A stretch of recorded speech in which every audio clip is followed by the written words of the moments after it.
Hola, muy buenas a todos. No sé si se está escuchando bien, si se reproduce todo bien. Vamos a hacer unas pequeñas pruebas a ver qué tal.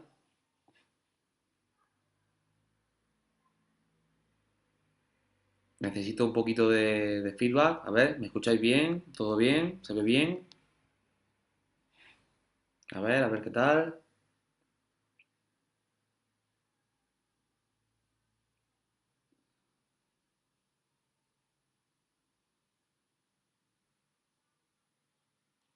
¿Sí? Bueno, para los que se os estéis uniendo a la retransmisión, me presento. Soy Gabriel Garrido Blanca, soy entrenador de la plataforma Entrenarme. Antes de nada, también quiero agradecer, por supuesto, la invitación a Entrenarme, como no, para dar este pequeño directo sobre entrenamiento, nutrición, composición corporal y rendimiento, obviamente también. Y nada más, vamos a leer algunas de las preguntas que nos han enviado todos los seguidores de la página y también, como no, contestar también principalmente a las preguntas que se generen en este debate. Por supuesto, agradecer también a todas aquellas personas que han colaborado en el desarrollo de este proyecto y nada más, esperamos compartir con vosotros una pequeña una media horita en la que haya un gran ambiente, que disfrutemos mucho y nada más, espero vuestras preguntas y mientras tanto pues vamos a comenzar principalmente con algunas de las preguntas que nos han comentado y que nos han escrito. Como por ejemplo, una pregunta de María García que nos dice, ¿qué técnicas recomiendas para perder peso y ganar forma física a partir de los 50 años? Bueno, más que técnica en sí, lo que tenemos que enfocar principalmente es el historial de ese cliente. Supongamos que, como nos dicen, con 50 años ha tenido un historial más de sedentarismo, por ejemplo, en el que prácticamente a lo mejor no ha habido actividad física. Entonces, principalmente, una de las grandes claves en este sentido sería realizar una evaluación inicial, fundamental. Y por otro lado, también tener en cuenta otros aspectos como ese baraje previo que ha tenido actividad física, la nutrición, el tiempo disponible. Entonces, con todas esas pequeñas variables que tenemos, sería fundamental trabajar en ese sentido. Perdón un momento, ¿vale? Que compartamos aquí en un pequeño grupo. A ver, por aquí. Bien, perfecto. Genial. Entonces, en ese sentido, como comentábamos anteriormente, eh, las técnicas aquí a utilizar sería adaptar todo ese contexto que tú tienes, el entrenamiento en este caso, a tu contexto. Es decir, si eres, por ejemplo, una mujer de 50 años que nunca ha practicado actividad física, te recomendaría, por ejemplo, realizar, como ejemplo, sesiones durante lunes, miércoles y viernes, dejando, por ejemplo, martes y jueves de descanso, incluso el fin de semana. En cuanto al tipo de trabajo, si a mí me dieran por elegir un tipo de trabajo principalmente, yo me decantaría por el trabajo de fuerza.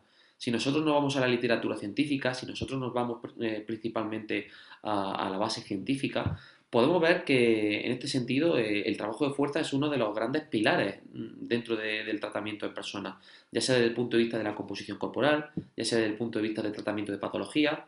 Entonces sería un buen punto de partida en ese sentido para trabajar. Espero más preguntas. A ver, estamos viendo aquí, por ejemplo, a compañeros como Moja, el crack izquierdo, que se ha unido. Un saludo. Emilio José Líbana, otro saludo, por supuesto. Manuel José Denia, como no. Por supuesto, también animaros también a compartir este vídeo, compartir todo este proyecto, principalmente hacia vuestros compañeros, amigos que estén interesados en la actividad física, la salud y la nutrición, principalmente. Vamos con más preguntas. Tenemos más preguntas guardadas principalmente, como pueden ser, por ejemplo, la de Verónica Rosero, que nos dice, ¿qué tipo de actividad recomienda si se desea perder grasa y tonificar las zonas del abdomen? Bien, aquí tenemos dos contextos. Por un lado, estamos hablando de la pérdida de grasa y por otro lado, la tonificación de la zona abdominal, ¿vale? Por un lado, debemos saber que la pérdida de grasa se tiene evidenciado que no se puede generar desde un punto de vista localizado. Es decir, nosotros porque nos enfoquemos a realizar gran cantidad de abdominales o gran cantidad de ejercicios en todo lo que es el cinturón lumbopélvico o también lo que es la zona core, no vamos a perder más grasa por ello. La pérdida de grasa va a depender, por un lado, de un déficit energético y luego, posteriormente, con ese déficit energético, el control de la proteína en la persona, en la ingesta y sobre todo el tipo de entrenamiento. aunque obviamente hay muchos caminos para la pérdida de grasa, es decir, no es que haya un camino único con el trabajo de alta intensidad o el trabajo de fuerza o el trabajo de alta intensidad y fondo, es decir, podemos combinar varios tipos de entrenamiento que mientras mantengamos ese déficit, mantengamos esa ingesta de proteína, nos podrá permitir la mayor pérdida de grasa. Y por otro lado, la tonificación de la zona abdominal sería principalmente con planteamiento de trabajo de fuerza. El trabajo de fuerza es un gran aliado en este sentido para conseguir este efecto principalmente. Entonces, yo recomendaría eso, por un lado, el déficit energético para esa pérdida de grasa y por otro lado, la combinación con trabajo de fuerza para ello. Bien, veo que hay más personas conectándose. David Comino, como no, un saludo. Esther León, también, un saludo, como no. Y bueno, plantead también todas las dudas que tengáis. O sea, estamos ahora mismo leyendo una serie de preguntas y dudas, pero estamos aquí para que podáis preguntar todas las dudas y preguntas que tengáis sobre nutrición, actividad física, composición corporal y todo lo relacionado con estilo de vida saludable en este sentido. Vamos a pasar con otra pregunta principalmente que podemos ver y que nos dice Alipin. ¿Qué ejercicio puede practicar una mujer embarazada que no está acostumbrada a realizarlo, salvo caminar habitualmente? ¿Podría? Bien, aquí podemos enfocar varias etapas. Podemos enfocar una etapa previa al embarazo, una etapa durante el embarazo y una etapa posterior al embarazo. En este sentido, la etapa previa va a ser fundamental para trabajar todo lo que es la musculatura de la zona pélvica y lo que es el preparatorio para el momento del parto. Entonces, si es una persona que nunca ha realizado actividad física o solo camina, lo ideal durante el embarazo sería ese trabajo de caminata, aunque si se incluye un poquillo de trabajo de fuerza que incluya una mejora o un fortalecimiento de la zona del suelo pélvico, sería ideal. En este sentido, hay muchas publicaciones, de hecho hay autores como, y cito a la doctoranda Lidia Gallardo en este sentido, que es una referente en entrenamiento en posparto y en embarazo, que la actividad física debe estructurarse e individualizarse en función del nivel de la persona. Es decir, puede haber casos de deportistas de élite que se quedan embarazadas y que pueden entrenar con cargas de trabajo de élite, mientras que otras personas que han tenido un estilo de vida más sedentario deberían trabajar en base a esas cargas de estilo sedentario. Entonces, por ese lado y ese aspecto, sería fundamental individualizar en ese sentido. Entonces, sobre todo lo que es el trabajo de fuerza, siempre individualizando en función de las cargas, que sería lo verdaderamente ideal. Un momentito que beba agua.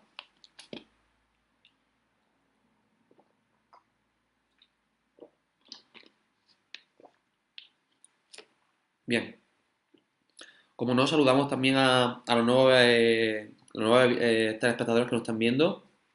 Carolina Jiménez, por supuesto, Celia Cartas, Álvaro Martín también, como no, un saludo. Pedro Jiménez también, desde aquí un saludo a todas aquellas personas que nos están viendo principalmente. Y bueno, tenemos más preguntas. Por ejemplo, en el que hablamos aquí con Eva Marpe, que nos pregunta, ¿qué ejercicio recomiendas para rebajar tripa? ¿Y qué tipos de alimentos y a qué horas? Vale, como hemos comentado anteriormente, la pérdida de grasa no es una pérdida localizada. En este sentido, lo que va a pasar es que nosotros porque realizamos un entrenamiento, como hemos comentado anteriormente, no va a implicar una pérdida de grasa en esa situación. No en esa situación, sino en esa zona. El caso que hemos puesto anteriormente. El objetivo, por ejemplo, de perder grasa en la tripa, por más abdominales que hagamos o trabajo de core que realicemos, no va a implicar una mayor pérdida de grasa si la dieta establecida o la alimentación que se tiene genera un exceso energético. Entonces, por un lado, se necesita ese déficit energético. Por otro lado, en cuanto a tipos de alimentos y horas, más que tipos de alimentos y horas, la clave aquí está principalmente en esa cuestión, en el déficit y luego desde el punto de vista de la salud, sí es cierto que podríamos optar también por lo que es la comida real. Es decir, muchas veces optamos siempre por procesados, por alimentación eh, que está ultra procesada y que en ese sentido, desde el punto de vista de la salud, no es lo más adecuado. Entonces, principalmente deberíamos optar déficit, comida real y luego una distribución de macronutrientes. La distribución de macronutrientes va a depender. De hecho, si nosotros vamos a la literatura, vamos a poder ver cómo la raza humana puede perder grasa o puede tener bajos porcentajes de grasa relativos con distintos tipos de protocolos, con cantidad de hidratos de carbono más altas, con cantidad de grasas más altas, proteínas más altas, y esto va a depender mucho de la adaptación de esa persona y va a depender mucho también en ese sentido del trabajo y del contexto en el que esté. Entonces, como podéis ver, el proceso de pérdida de grasa depende muchísimo también de esos factores. Por supuesto, quiero también agradecer aquí, como no, más María Dolores de la Fuente, que también se está uniendo. Estoy viendo también aquí a bastantes personas que se están uniendo a este directo. Y por otro lado, también quiero animar también a que podáis preguntar. O sea, estoy viendo aquí también muchas preguntas que los seguidores de la página nos han podido realizar durante todo lo que ha sido el anuncio desde el lunes hasta hoy jueves. Y es una bonita oportunidad ahora para aprovechar, para preguntar en directo. Así que os animo. Dejamos unos minutitos si queréis y podéis plantear preguntas.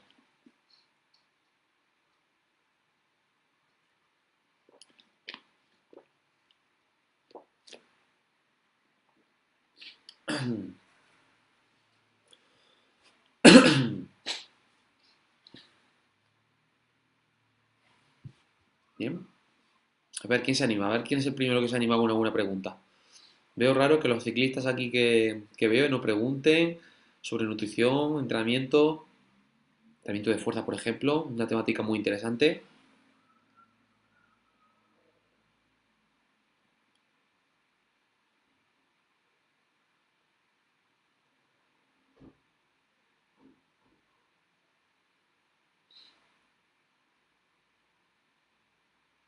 A ver qué tal. A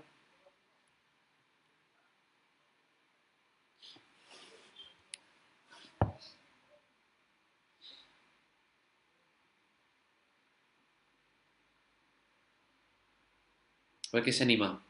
Unas preguntitas, venga, que una vez que os lanzáis ya, no paráis, venga. Vale, comenzamos con las primeras preguntas. Alejandra Jaramillo nos pregunta, ¿en qué momento es mejor tomar proteína cuando se quiere ganar masa muscular, antes o después del entrenamiento? Bien, para la ganancia de masa muscular vamos a necesitar varios factores. Por un lado, se necesita un exceso energético, o, esto va a depender también de la población. Es decir, que comas más de lo que gastas en el cómputo global del día. Por otro lado, la cantidad de proteína, que eso va a depender también del tipo de deportistas que seas. Y por otro lado también del tipo de trabajo de fuerza que hagas. Y luego también el trabajo de fuerza, fundamental para ganar masa muscular. Eh, Se tiene evidenciado que más que el momento, más en sí, que esto va a depender también de si queremos hacer la recuperación o no, va a depender muchísimo sobre todo del cómputo global. Es decir, nosotros, porque no tenemos, por ejemplo, unos 30 gramos de proteína después del entrenamiento, si nuestra ingesta proteica diaria con esa suplementación es deficitaria, no va a producir grandes ganancias de masa muscular en un primer momento. Entonces, lo fundamental aquí sería más tener el cómputo global del día, ¿vale? Y luego, si queremos enfocar un poquito más el proceso de recuperación, que sí sería interesante de cara a cuando se está combinando varios entrenamientos a doble sesión o una sesión diaria, sí se podría plantear después del entrenamiento. Aunque se cuestiona mucho el papel de la llamada ventana anabólica, que tradicionalmente siempre se ha hablado de que se produce nada más acabar el entrenamiento y dura 2 horas desde el entrenamiento. Recientes estudios, si se ahonda en la literatura científica, están mostrando que ciertamente la ventana anabólica podría no existir como tal o como se ha referenciado tradicionalmente. Entonces, en este sentido, hay varias alternativas para la ganancia de masa muscular, pero sobre todo ese exceso energético, que haya trabajo de fuerza y esa cantidad de proteína que normalmente va a depender del contexto.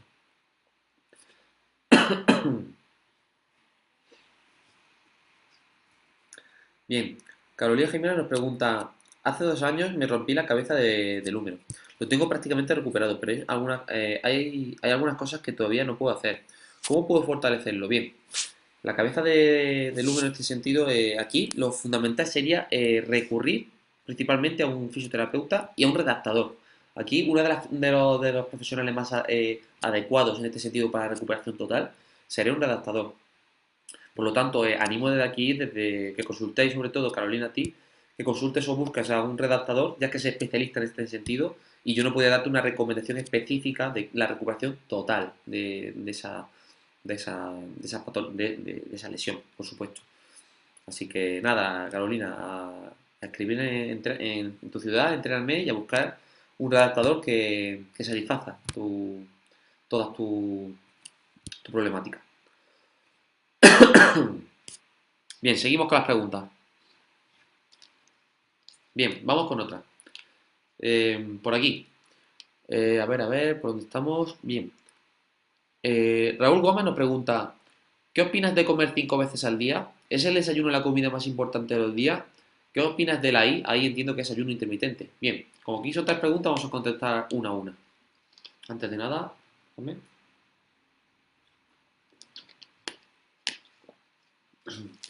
Perdonad, pero hablar tanto es lo que tiene que se te seca la boca.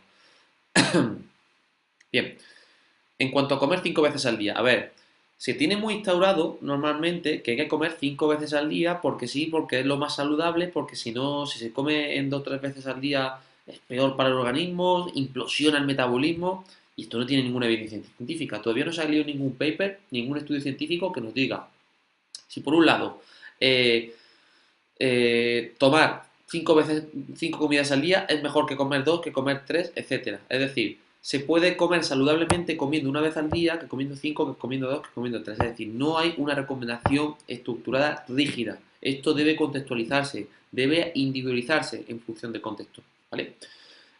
Por otro lado, el desayuno es la comida más importante del día. Esto depende muchísimo.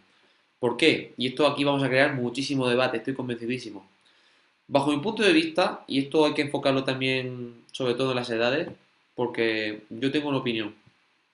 ¿Qué es lo que desayunamos hoy en día? O sea, ¿verdaderamente desayunamos un desayuno saludable o desayunamos productos ultraprocesados muy ricos en grasas de baja calidad insaludables o grandes cantidades de azúcares? Eso sería lo principal a preguntarnos. Y por otro lado, ¿el desayuno en sí hay que realizarlo sí o sí o no?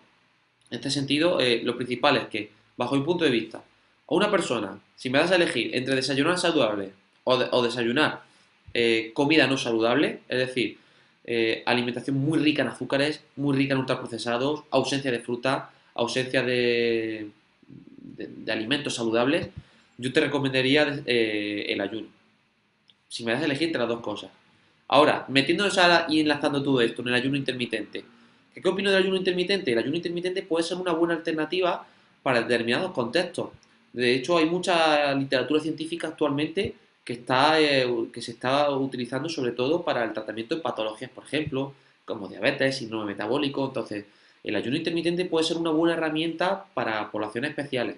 Desde el punto de vista saludable, puede tener también su fundamentación teórica a la hora de la pérdida de grasa, pero no interpretando que el ayuno va a hacer que tú pierdas más grasa, sino que ese ayuno combinado con trabajo o entrenamiento, combinado con una buena alimentación saludable y combinado con otros factores, puede permitir que todo eso junto te permita perder más grasa. Pero no podemos achacar el ayuno intermitente como verdadero responsable solo de la pérdida de grasa. Ejemplo claro que pongo siempre cuando damos alguna ponencia o alguna charla. Yo puedo hacer ayuno intermitente, pero si yo al cabo de la noche como y tengo un gran exceso energético, me inflo a comida basura o y demás, de nada me va a servir ese ayuno intermitente si tengo todo ese exceso, si genero ese exceso bajo mi necesidad energética. Entonces, todo esto hay que contextualizarlo principalmente. Bien. Por otro lado, vamos a ver, esto está ardiendo, estoy viendo muchísimas preguntas. Por supuesto, también agradecer a los que seguís viendo este directo, por favor, compartidlo. Es un gran esfuerzo el que hacemos desde Entrenarme, el tiempo que lo dedicamos a vosotros, por supuesto, y yo principalmente, personalmente, como entrenador, obviamente, y que espero que esto os ayude. Así que, por favor, un like, un me gusta, un me encanta y, por supuesto, compartirlo. Bien, a ver, ¿por dónde vamos? Bien, Santiago Cabrera nos dice, tuve un accidente de moto y me hizo un esguince fuerte en el tobillo izquierdo. Desde entonces he perdido movilidad y me duele un poco si fuerzo. ¿Alguna recomendación? Bien, lo que hemos comentado anteriormente. Primero, una vez que tienes localizado ese esguince, acude a un profesional, acude aquí a un redactador o un fisioterapeuta que te pueda ayudar a esa primera fase de recuperación. Una vez que hayas ganado cierta movilidad, yo ya trabajaría con un poquillo de trabajo de movilidad, por ejemplo, con bandas elásticas o incluso también un poquito de trabajo de fuerza interiorizado poco a poco, con pequeñas cargas o incluso autocargas. Y poco a poco ir movilizando y trabajando toda la distensión o trabajando toda la movilidad de esa articulación principalmente.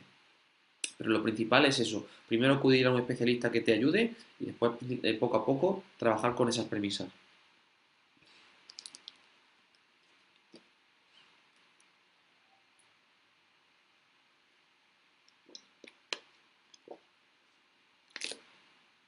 Bien. Claudia Cabrera nos pregunta, hola, quiero saber si puedo tomar quemadores de grasa, pero tengo hipotiroidismo. ¿Se puede consumir? Yo entreno, entiendo que yo entreno, hago musculación y aeróbico, gracias. Bien, aquí vamos a hablar de una cierta temática que a ciertas personas no le van a gustar, y es el uso de las quemagrasas. A ver, en la literatura científica hay pocos quemagrasas demostrados. El más evidenciado es el té verde. Si utilizas el té verde, podría ayudar, pero ojo, el té verde tiene grandes beneficios si se combina con ejercicio físico. Si yo sigo de nuevo con un estilo de vida no saludable, con una alimentación insaludable y encima con un exceso energético, de nada me va a servir ese quemador de grasa, porque lo principal en el organismo es que generamos ese déficit y en función de ese déficit ya van contando los demás factores, ¿vale? Entonces, el hipotiroidismo además tiene también en tu caso un contexto añadido y es que tu metabolismo basal va a ser más bajo. ¿Esto qué implica? Que tus necesidades energéticas van a ser más bajas. Por lo tanto, aquí es muy importante que aumentes tu consumo energético y que le des especial importancia al trabajo de fuerza. Y es fundamental aquí que intentes ganar masa muscular, porque vamos a poder aumentar gracias a esa ganancia de masa muscular ese gasto metabólico.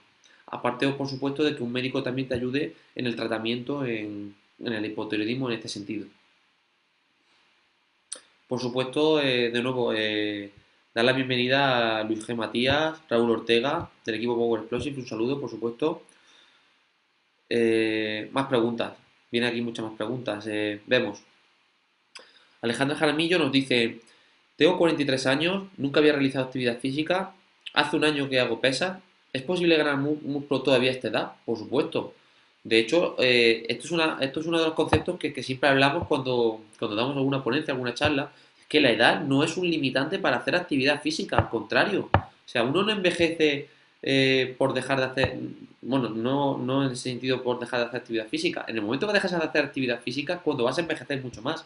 De hecho, uno de los grandes beneficios del trabajo de fuerza en personas adultas, en personas ya que van tendiendo ya hacia una edad ya más mayor, es justamente la disminución de esas pérdidas en valor de potencia, en también el tratamiento contra la sarcopenia, por ejemplo, ganancia de masa muscular. Una persona que nunca ha entrenado y empieza a hacer trabajo de fuerza, por supuesto que puede tener esos beneficios añadidos del entrenamiento y ganar masa muscular. Así que te animo, Alejandra, por supuesto, a que sigas así.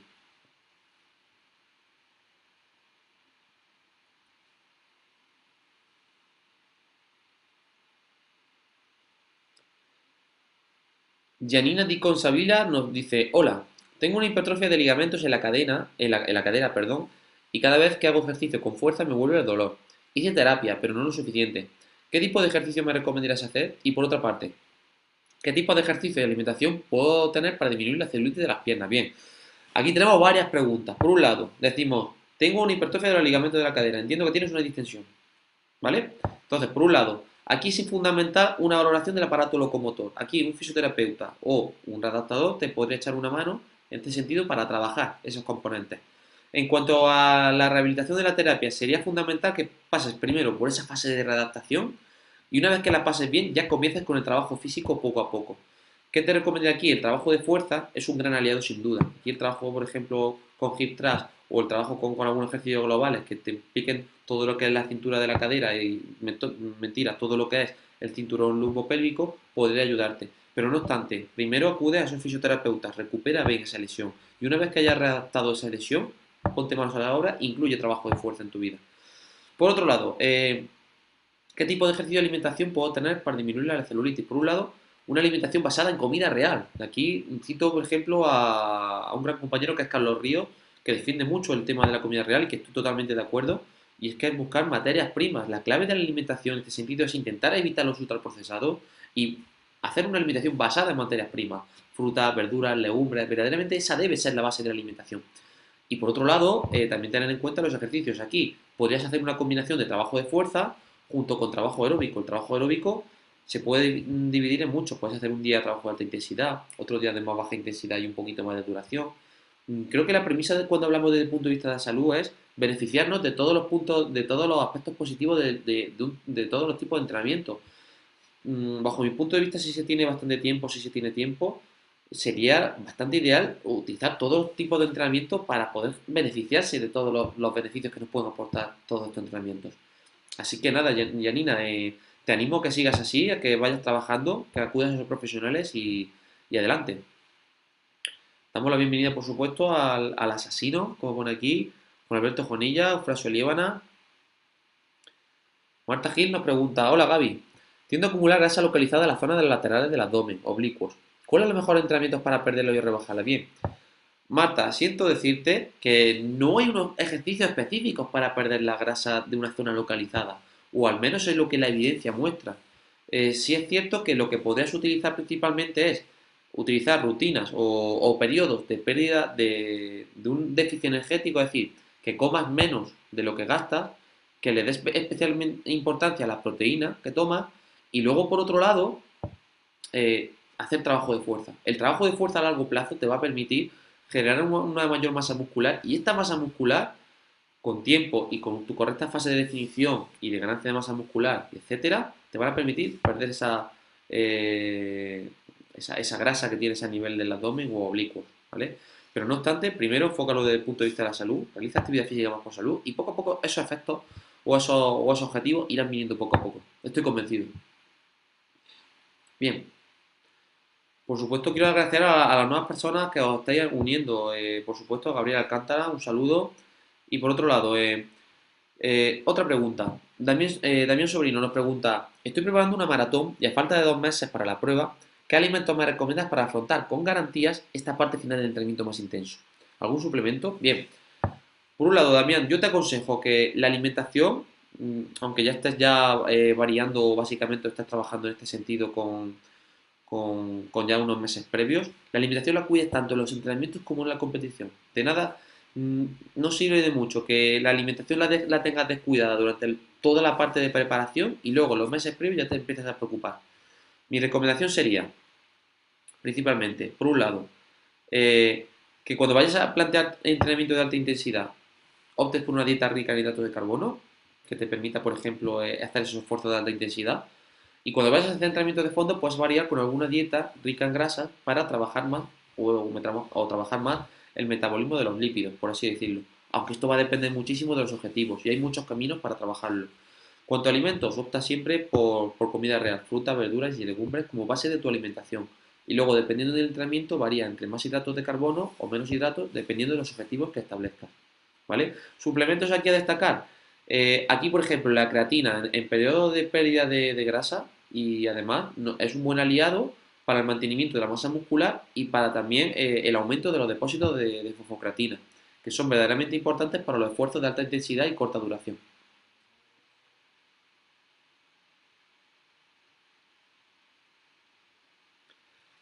Salvador Blanca nos pregunta o nos dice una afirmación que me encanta.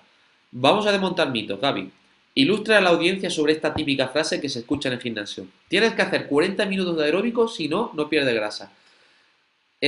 Aquí estoy totalmente en desacuerdo en esta afirmación. No quiero decir que Salvador no tenga razón. O sea, conozco a Salvador y es un profesional en la materia y lo que quiero decir con esto es que no debemos dejar esta afirmación en el sentido de que hasta que tú no llevas 40 minutos de entrenamiento no vas a perder grasa. No, esto no tiene nada que ver. La pérdida de grasa, como hemos dicho anteriormente, depende de varios factores. Por un lado, generar un déficit energético al cabo del día. Es decir, cuando tú llegas al cabo del día, debes haber consumido menos o haberte alimentado de menos kilocalorías de las que has gastado. Eso por un lado. Por otro lado, es verdaderamente importante el aporte de proteína, fundamental para la preservación de la masa muscular. Si no, la pérdida de peso se puede deber también a pérdida de masa muscular y no estaremos perdiendo grasa. Por lo tanto, esta frase de a los 40 minutos no tiene sentido. O sea, de hecho, ¿se podría entrenar con entrenamientos de 20, se podría perder grasa con entrenamientos de 20 minutos? si se plantea un correcto déficit, una correcta alimentación y se plantea bien el entrenamiento, se podría perder grasa con entrenamientos cortos, de 20 minutos. Entonces, muy buena pregunta, Salva, y espero que sigas aportando más preguntas de este tipo porque son muy bonitas y muy emocionantes. Bien, Simon Mompo nos pregunta, hola, toco la batería y me suele pasar que a los 20 minutos de estar practicando, supongo que sería ya el tema perdón mi ignorancia, baqueta, sí puede ser, se me carga la parte derecha de la espalda y tengo que parar. ¿Me recomiendas algún tipo de ejercicio para fortalecer esa zona? Vale. Cuando se carga normalmente una zona contraria a otra es porque normalmente suele haber ya ciertas descompensaciones. Aquí lo ideal, principalmente, si no haces ningún tipo de entrenamiento, desconozco tu contexto, entonces es complicado darte una respuesta exacta en este sentido. Sería fundamental, por un lado, trabajar un trabajo de fuerza general, que te implique grandes grupos musculares. Por ejemplo, yo trabajaría en tu caso rutinas full body, que trabajen, por ejemplo, un grupo musculares como cuádriceps, isquios, gemelos, espalda, pectoral, abdomen, ¿vale? Entonces, rutinas full body serían adecuadas para tu situación. Aparte, obviamente también el estar siempre, por ejemplo, 20 minutos todo el rato, pim, pim, pim, pim, pim, con una baqueta, no sé si se dice así, obviamente también te va a provocar ciertos dolores. Pero yo te recomendaría trabajo sobre todo de fortalecimiento a nivel global del cuerpo y si estos dolores persisten, recurrir a un profesional, por ejemplo, como un fisioterapeuta, que te pueda ayudar en este sentido a discernir el porqué de las cosas, el porqué de esos dolores y atajar el porqué y en función del porqué ya trabajar específicamente para ello. Así que nada, a seguir entrenando.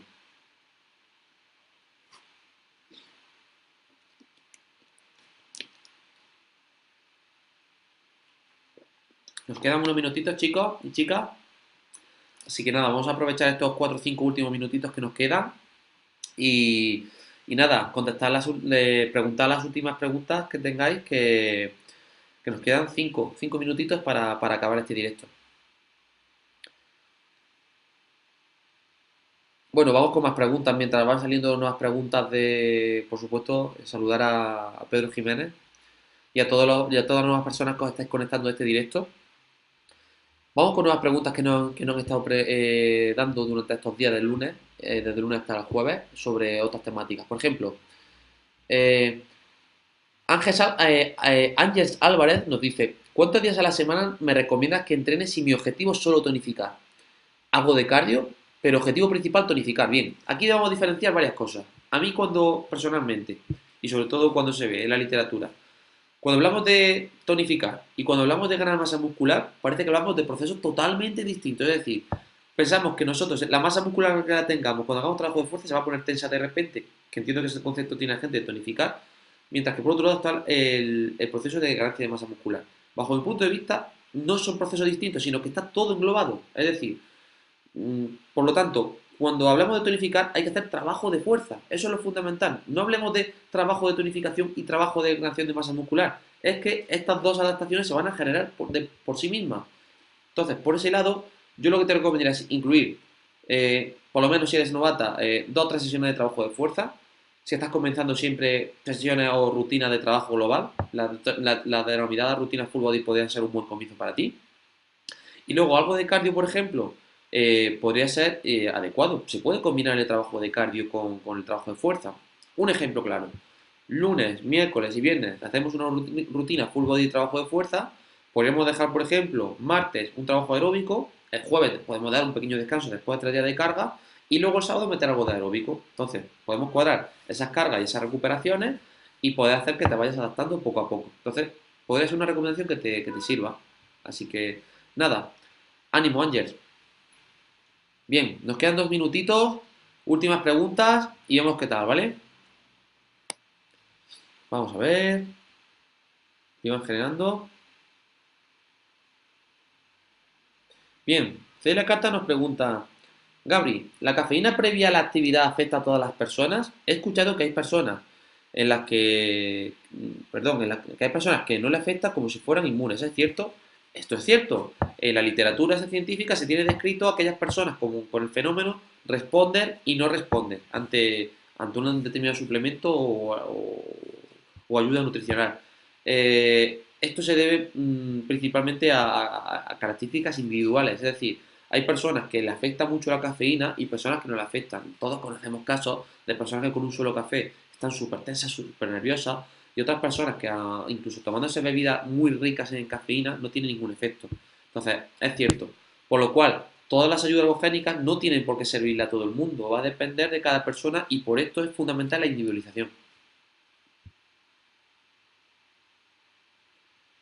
Nos quedan pocas preguntas y veo aquí, Salvador, que nos ha hecho dos interesantes y contestamos muy rápido, una, básicamente.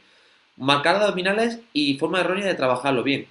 Marcar abdominales no es otra cosa que eliminar la capa de grasa que hay en la zona abdominal. Entonces, por un lado, uno de los grandes problemas que se sitúan en este sentido, y acabamos ya con esto próximamente, es que para generar o generar esos abdominales que se vea esa capa, esa zona abdominal, hay que primero perder toda esa capa de grasa y con ello lo hemos hablado anteriormente, hace falta un déficit energético, trabajo de fuerza y paciencia, sobre todo. Y luego por otro lado también, forma errónea, una cosa que tengo y que ya acabamos con esto básicamente sería, por un lado, los crunch, el típico abdominal de toda la vida, bajo mi punto de vista sería un ejercicio desaconsejado para el trabajo abdominal. ¿Por qué? Porque este ejercicio a nivel lumbar, y esto se tiene muy descrito en todos los trabajos de McGill, que es un gran autor en el estudio de la columna vertebral y todo lo que es el dolor de espalda, nos desaconseja principalmente el crunch por toda esa fricción que se genera en los discos intervertebrales. Entonces, trabajaría otros tipos de ejercicios como son las planchas o planchas dinámicas, rueda abdominal. Obviamente todo esto va a depender también de la persona, del contexto y demás, pero principalmente sería todo ello. Eh, bueno, me comenta que puedo seguir un pelín más, o sea que perfecto, vamos a seguir con este directo, o sea, vamos a dar respuesta a estas preguntas que tanto nos están dando, por supuesto agradecer la buena acogida, como no, del directo, y vamos a ello.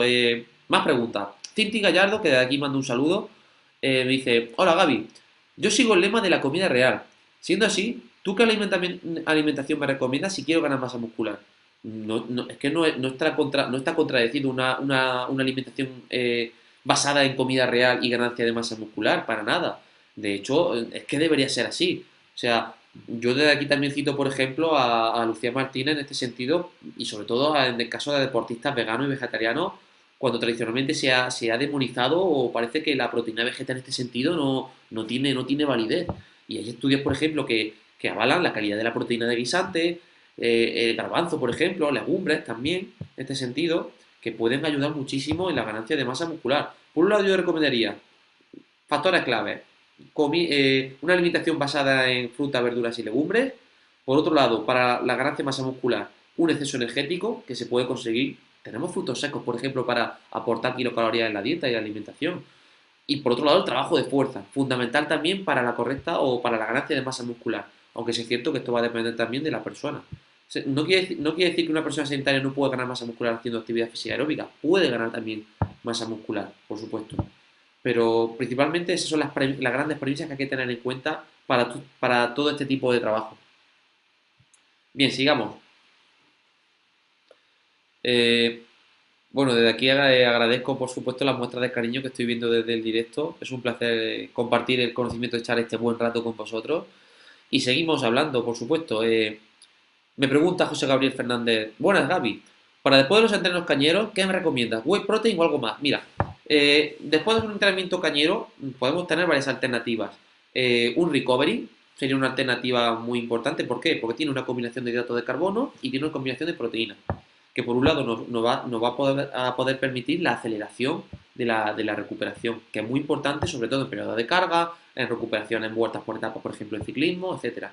La proteína whey también en este sentido es una buena recomendación, sobre todo en periodos de pérdida de grasa. De hecho, una de las grandes fortalezas en este sentido es que cuando tenemos un entrenamiento o queremos enfocar la pérdida de grasa, la proteína es una de las grandes aliadas en este sentido.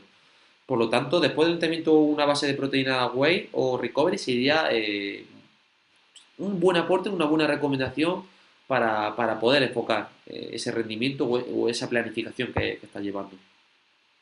Bueno, seguimos. Estoy viendo a más personas. José Moral, Sergio Marmo, Lorenzo, un saludo. Sergio Marmo, por supuesto, agradecer el cariño, como no. Y seguimos con este directo. Por supuesto, agradecer, os lo recuerdo, un me gusta, un like, compartir este vídeo, por favor. O sea, este ratico que también estamos echando todos de aprender, de compartir, de preguntas, dudas, respuestas. Vamos a compartirlo todo esto en esta gran comunidad que es Entréname y donde podéis encontrar a todos los entrenadores en vuestra ciudad, localidad que necesitéis y al precio que vosotros podéis, que busquéis, por supuesto. Bien, seguimos con preguntas. Venga, vamos a ver. Estoy viendo cada vez más gente conectada, por favor. Más preguntas. No me creo yo que no haya preguntas relacionadas con todo lo que hablamos siempre.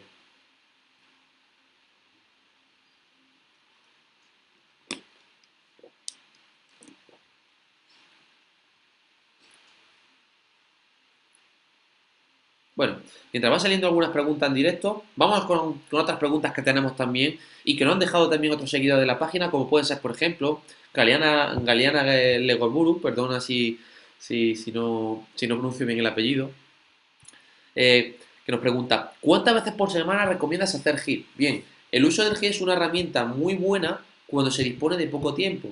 Se tiene muy bien descrita en la literatura científica HIIT, para que no lo entienda la gente, para quien no lo sepa, es el entrenamiento interválico de alta intensidad, ¿vale?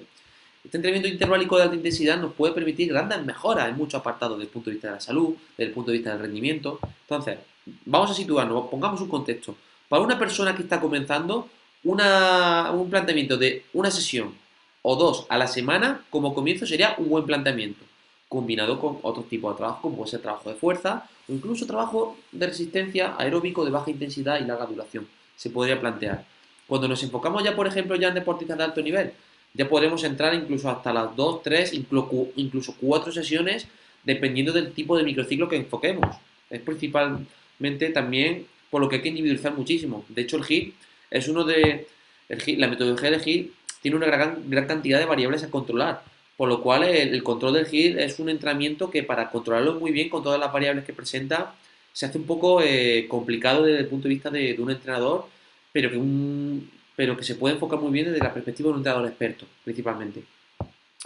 Sigamos con preguntas, que veo que hay muchas más preguntas.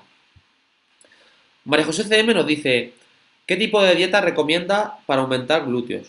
¿Mejor exceso de hidrato de carbono o grasa? Bien, esto va a depender, es decir, para aumentar glúteos, primero tenemos que enfocar esa ganancia de masa muscular. Entonces, ese exceso energético podemos plantearlo tanto con hidratos como con grasa. Siempre que sean grasas saludables. Vamos a tirar, por ejemplo, en España de aceite de oliva. O sea, el gran aceite que tenemos en España, el aceite de oliva, sobre todo en mi tierra, y voy a hablar, por supuesto, de mi tierra, Jaén, y Andalucía sobre todo. O sea, podéis optar también por utilizar ese tipo de grasa, sobre todo en crudo, porque es cuando se tiene más evidenciado los beneficios, y luego aportar trabajo de fuerza y también aportar un correcto planteamiento de proteína. Por otro lado, si eres mujer en este sentido, fundamental, y te puedo también pasar algún artículo a posteriori, enfocar tu entrenamiento en función de tu ciclo menstrual. De hecho, en Entrename puedes ver en el blog artículos que hemos escrito sobre cómo se debe plantear el entrenamiento en función de ese ciclo menstrual y que es muy importante para, junto con los principios del entrenamiento, plantear bien el correcto proceso de entrenamiento. Entonces, nada, puedes combinar ambas, tanto hidratos como grasas. Obviamente, si lo que tú también quieres enfocar son entrenamientos de alta intensidad con ese trabajo de fuerza, te ayudaría también un buen aporte de hidrato de carbono, para que siempre tengas reservas de energía, de duración de más corta o de más corto alcance, como se puede decir. José Gabriel nos pregunta, ¿la quinoa es un alimento de moda o mejor unos garbanzos? La quinoa lo veo un buen alimento. Yo consumo quinoa, es un alimento rico en proteína vegetal y es una buena alternativa junto con otras variedades, junto con otras variedades como puede ser el cuscús, incrementa también los garbanzos, pero ya más que la quinoa o el garbanzo es que aporte que la base de tu alimentación sea fruta, verdura y legumbres. O sea, es que verdaderamente se ve mucho en la literatura y en grandes divulgadores también que lo recomiendan. Entonces, en este sentido, mientras tú combines todas esas pautas que estamos diciendo, fenomenal. Bien, seguimos.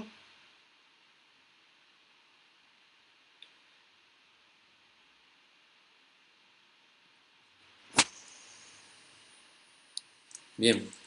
Veo que hay más preguntas en directo. De momento vamos a ir siguiendo hasta que veamos ya que es suficiente. Vamos a dejar como mucho un plazo de una hora, que nos estamos alargando. Bien. Tina nos pregunta, Porfi, ¿recomienda picoteo entre horas aparte de fruta? A esta hora va entrando hambre. Vale, el picoteo, yo siempre lo digo, hacer un picoteo saludable no es complicado. ¿Por qué? Vamos a enfocar la hora del día. Imaginemos que estamos entre la hora del desayuno y el almuerzo. Estas pequeñas tapas que siempre comentamos, la hora de la cerveza, como dice la gente. Que ahora podremos plantear ese tema si lo preguntáis también. Es muy sencillo hacer un tapeo saludable. ¿Qué cuesta? Y es muy rápido de hacer. Por ejemplo, una lata de atún, una lata de pimiento, unas aceitunas, combinarlo con un pequeño bol, aceite de oliva. Tenemos un tapeo sano, rico y saludable. O sea, y muy rápido. Es algo que se tarda 5 minutos, prácticamente. Entonces, ahí tienes una recomendación principalmente de tapeo saludable. Bien, Sonia Gómez nos pregunta, ¿qué ejercicio recomendarías para alguien con hombro congelado y cuáles no? Bien, en este tipo de situaciones lo principal es, y no entiendo bien lo de hombro congelado, si me puedes definir mejor te lo agradecería, sería primero diagnosticar bien el tipo de lesión y luego, por un lado, lo que hemos comentado anteriormente, primero el trabajo con fisio y readaptador, fundamental. Primero pasar esa fase de lesión y posteriormente, cuando ya has pasado esa fase, ya hayas recuperado la movilidad, ya ir trabajando con cargas. Aquí hay grandes ejercicios, aquí hay grandes recomendaciones. Cito aquí el trabajo que está haciendo el equipo Power Explosive en este sentido y a todos sus miembros.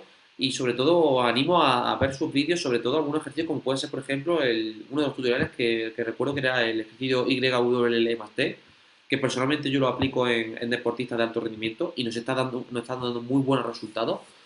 Otro ejercicio que también puede ayudar, sobre todo a nivel de manguito, de los manguitos de hombro, puede ser también rotaciones, a nivel de rotaciones de hombro con gomas. Y principalmente te puedo dar esas recomendaciones, pero lo principal es que acudas a un profesional y a través de un profesional trabajes para la recuperación correcta de esa lesión.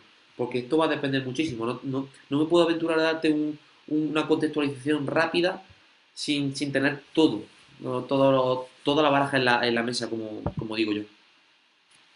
Bien, seguimos. Por supuesto, sigo viendo y no sé si nos quedan más preguntas y demás. Veo que siguen habiendo más preguntas. Por supuesto, antes de nada, os animo a darle me gusta, compartir, like. O sea, esto vamos a darle difusión. Vamos a darle difusión a estos grandes proyectos que Entrena está lanzando, por supuesto. Y vamos, por ejemplo, con otra pregunta. Pues bien, Ebuchi Chicha nos dice, pues venga, háblanos de la cervecita, que me siento fatal cuando la bebo. Bien, a ver, la cerveza es una bebida que tradicionalmente, sobre todo veo que hay gente de Latinoamérica que puede ser que no esté viendo. En España principalmente se ha defendido el uso de la cerveza como bebida isotónica, por ejemplo. Y esto es un gran debate que yo cuando los tengo con ciclistas, los tengo con deportistas, siempre lo tenemos. ¿Por qué? Ellos acusan principalmente que la bebida, o que la cerveza es una bebida isotónica, pero esto no tiene evidencia. De hecho, podemos irnos a trabajos o artículos de divulgación como la de Raquel Blasco, en los que podemos ver cómo el ratio de sodio y potasio es está muy por encima de los rangos normales para que sea bebida isotónica. Aparte, la cerveza, aparte de estos rangos anormales que no van a servir en la hidratación, también tiene esa presencia de alcohol que no es aconsejable ni recomendable para el consumo deportivo. Entonces, por lo tanto, yo como profesional no recomendaría la cerveza para el uso deportivo ni la salud en general. La cerveza con alcohol, se entiende. Bien, seguimos con preguntas. No sé si nos quedan alguna más. Venga, damos algunos minutitos más, hasta ya 15 minutos más como mucho, ¿eh? No podemos alargarnos más porque si no se va a hacer eterno.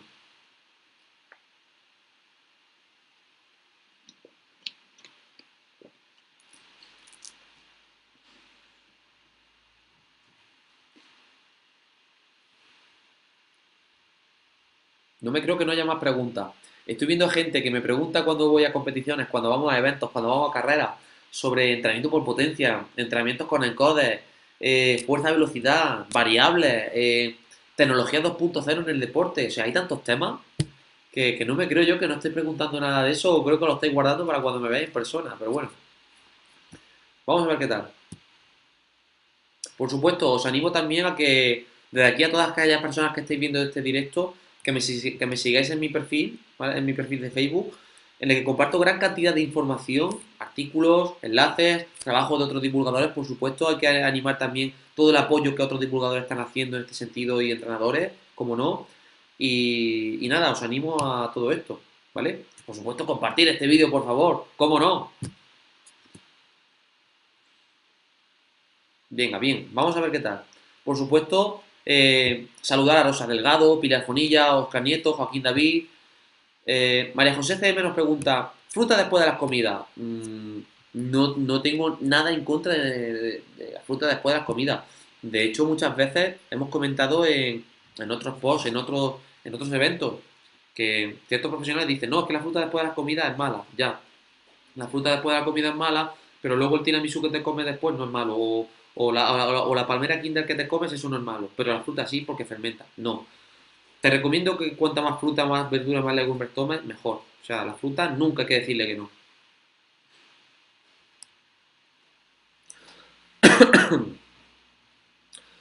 Agustín Codina nos pregunta, ¿hago ejercicio en el gym?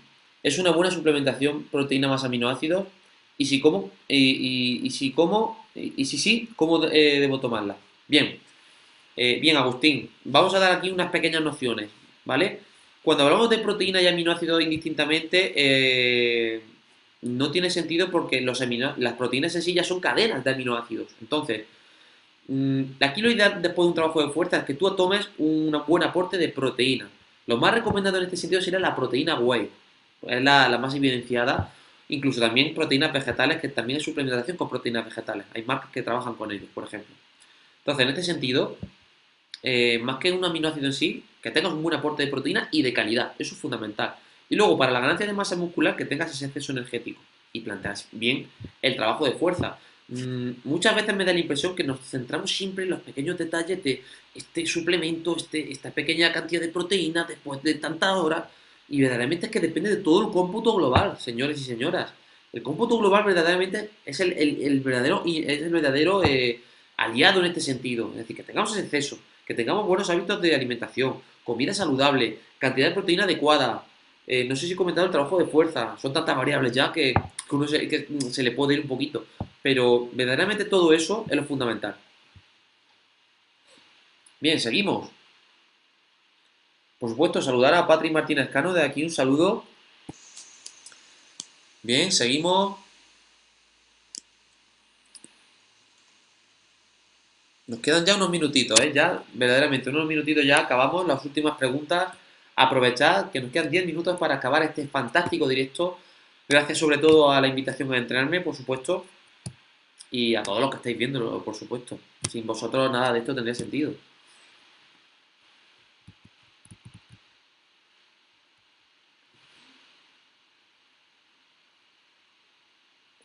Aquí hay muchísimas preguntas, madre mía. A ver, por supuesto saludar a las nuevas personas que nos están viendo, cómo no. Eh, Celia Carta Martino nos pregunta, vemos día a día fotos de ciclistas haciendo rutas y cuando paran a reponer toman, por ejemplo, Coca-Cola cero. ¿Sería más recomendable que lo hicieran con azúcar? A no ser que quieran perder tejido adiposo. A ver, esto no te recomiendo ni que sea con azúcar ni cero. No tomes Coca-Cola. Lo ideal es que tomes una bebida de hidratación que contenga un buen aporte de sales y también un poquillo de hidrato de carbono. Sería lo adecuado. Por un lado, porque la Coca-Cola cero, con su consumo de edulcorantes, por un lado, a largo plazo nos puede influenciar a nivel de la microbiota. La microbiota, para que lo entendamos, es esa cantidad de bacterias que tenemos en nuestro intestino y que son beneficiosas para nuestro organismo. Los edulcorantes sí pueden beneficiar a aquellas bacterias malas para nuestro organismo, mientras que pueden perjudicar a aquellas bacterias buenas. Y el azúcar tampoco es recomendable, sobre todo en grandes cantidades, sobre todo en esta marca. Yo optaría por hidrato de carbono de asimilación más lenta o optar también por otras vías más saludables, por ejemplo. Incluso barritas, etcétera. Luis de la Cuadra nos pregunta, ¿hasta cuánto vetarías la extensión de piernas tras una operación de sutura meniscal? Uf, esta es una pregunta bastante complicada. A ver, la sutura meniscal en cierta medida va a depender muchísimo también de cada caso. Entonces, aquí yo lo que recomiendo principalmente es que primero optemos por un trabajo multidisciplinar, que el médico nos aconseje el periodo de descanso a trabajar.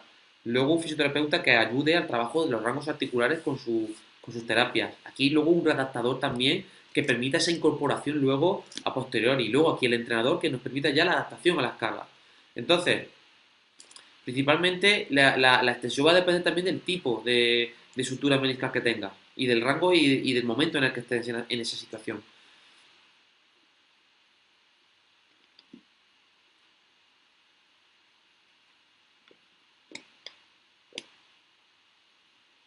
Bien, seguimos.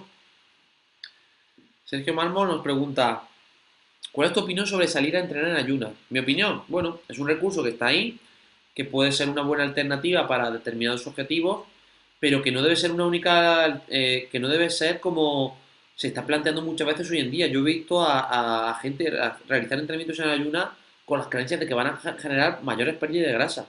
El entrenamiento de ayunas tiene varios inconvenientes desde el punto de vista de la literatura científica. Nosotros si hacemos una revisión o andamos en artículos, podemos ver que los estudios que se hacen con entrenamiento en ayunas, en qué poblaciones se hacen, si se hacen en deportistas de élite, si se hacen en población normal o población sedentaria, si se hacen en esquimales, si se hacen en otro tipo de civilizaciones. Entonces, en este sentido principalmente, yo mi contexto aplicado sobre todo en ciclismo, que creo que a lo mejor puede ser la vía, por lo que te conozco, que puede ser interesante, es que puede ser una vía útil para generar adaptaciones, para utilizar el metabolismo de las grasas como una vía de utilización de energía mayor. Pero esto va a depender muchísimo de la intensidad. O sea, que la grasa sea un sustrato mayoritario va a depender muchísimo de la intensidad del ejercicio. Entonces, bueno, es una herramienta más y que debe contextualizarse.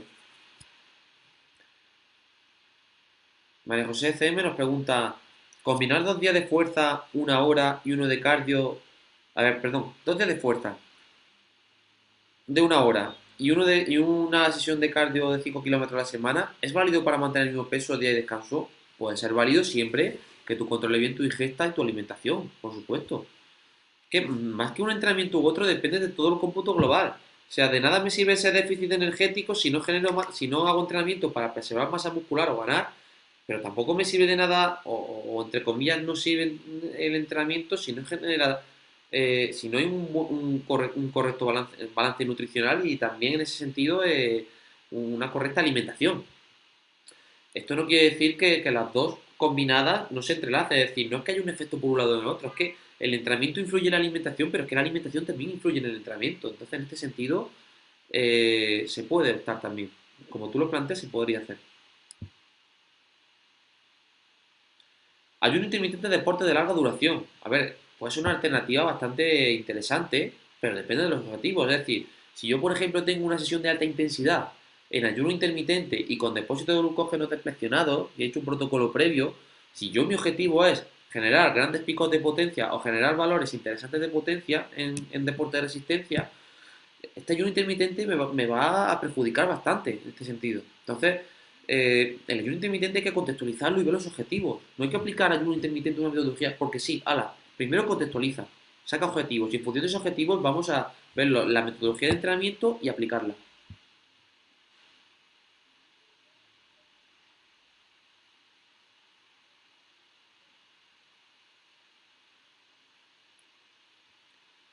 Por supuesto, saludamos a las nuevas personas que están viendo este directo, como no. Beatriz Guerrero, Cinti, Raquel Rama y vemos más preguntas. Y nos quedan ya 8 minutitos y acabamos ya el directo.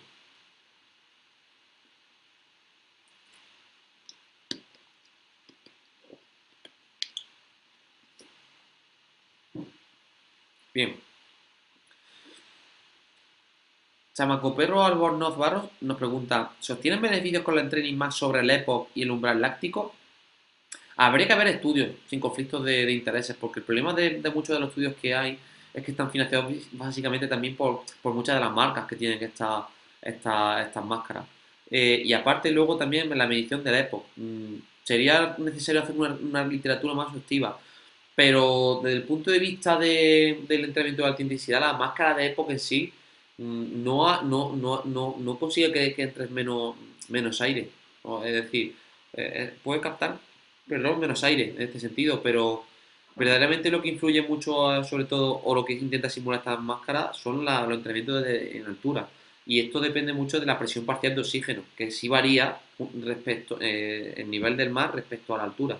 Entonces, de nada sirve hacer eso si la presión parcial de oxígeno no nos afecta. No obstante, bueno, puede ser una alternativa para generar a lo mejor entrenamiento en fatiga o relacionarlo con el sistema nervioso. Son vías, por ejemplo, que no he visto que se relacionen y sería interesante verlo. Y el umbral láctico, pues depende también de la intensidad de esfuerzo. O sea, es que depende.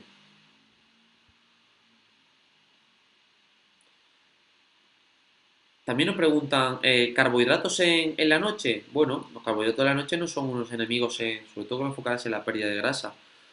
Es que depende muchísimo del déficit que generes. Es que es fundamental. Entonces, bueno, y también qué tipo de carbohidratos. Bien, nos quedan 5 minutitos y acabamos, ¿eh? Últimas preguntas y acabamos este directo.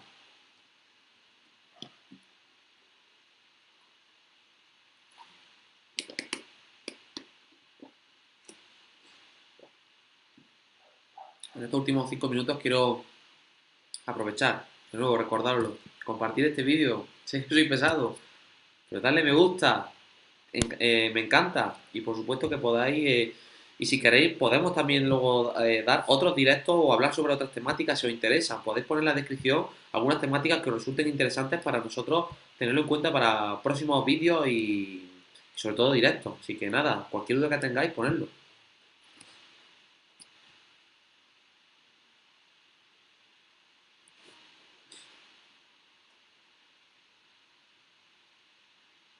Bien.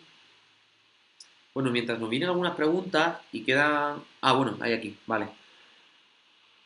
Celia Carta nos dice, ¿qué opinas sobre las dietas detox? Mi opinión es que las dietas detox no sirven para nada y van muy en contra de la salud, bajo mi punto de vista. O más que en contra de la salud, no tienen ningún beneficio, salvo para el que te da el producto detox o demás. Debemos poner a pensar que tenemos un sistema excretor, que tenemos riñones, tenemos hígados, que ya se encargan de las funciones de las supuestas dietas detox.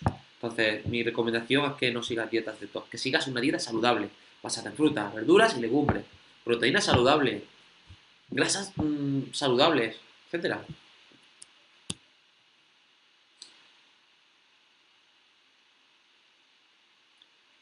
Pablo Alvarado me dice, partidario no, de trascoche o trasmoto. Bueno,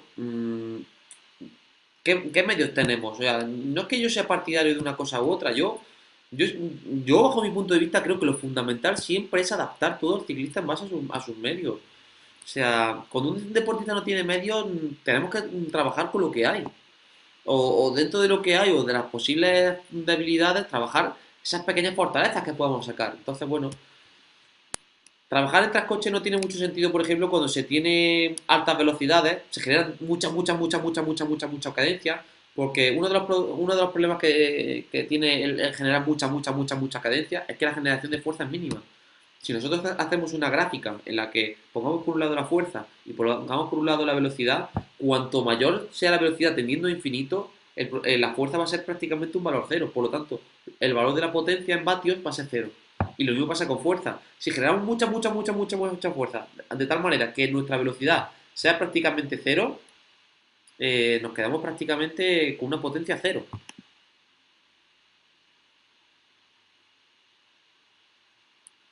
Venga, últimos minutos. Bueno, creo que por hoy vamos a cortar ya el directo, creo que es suficiente. Por mi parte, nada, agradecer a Entrenarme por la invitación en este primer directo. Espero que os haya gustado muchísimo, que hayáis disfrutado como yo contestando estas dudas y preguntas. Y para nada, y nada más, si tenéis cualquier duda o queréis buscar cualquier tipo de ayuda y demás, podéis seguir mi perfil y por supuesto recomendar Entrenarme para Entrenarme como plataforma buscador de entrenadores personales. Prácticamente la mejor plataforma, si no bajo mi punto de vista, y muy visionada en Google para buscar tu entrenador en tu ciudad. Así que nada más, por nuestra parte, esperamos que os haya gustado y nada, estamos en redes sociales. Un saludo.